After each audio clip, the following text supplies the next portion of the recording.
In today's video, I'm going to teach you how to fix 404 page not found error in Hostinger.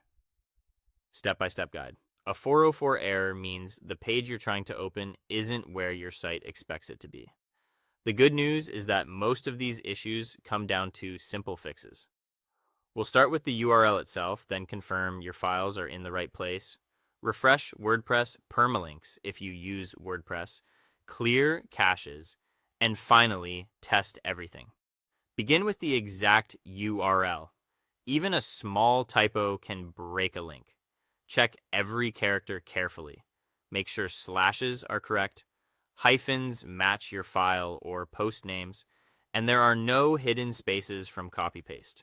Watch for capitalization because many servers treat page.html and page.html as different files.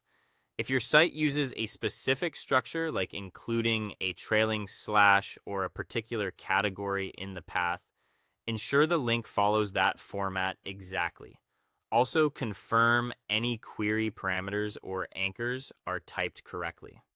Fixing the URL in your navigation button or internal link often resolves the 404 right away.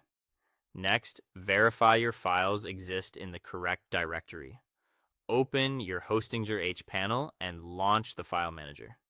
Navigate to your site's root folder, commonly public HTML or the directory tied to your domain.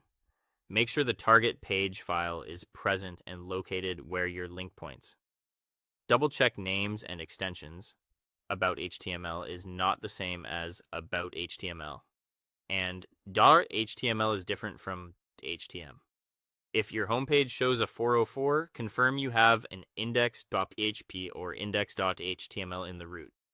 If you recently moved or renamed folders, update your links so they reference the new paths. If you're using WordPress, reset your permalinks to refresh the URL rules. In the WordPress dashboard, go to Settings, then Permalinks, and click Save Changes. You don't need to modify the structure. This quick save rebuilds the permalink settings behind the scenes and often clears odd URL behavior. After that, clear your caches so you're not seeing an old version of the site. Clear your browser cache from its settings, then clear your website cache if you use a caching plugin or a built-in host cache. Each tool has its own clear or purge option. Use the one that applies to your setup. Finally, test your site. Load the corrected URLs, click through your menus, and confirm pages display properly. If an issue persists, note the exact URL and pattern to guide deeper troubleshooting. By moving carefully through these steps, you'll resolve most 404 errors in Hostinger and keep your site running smoothly.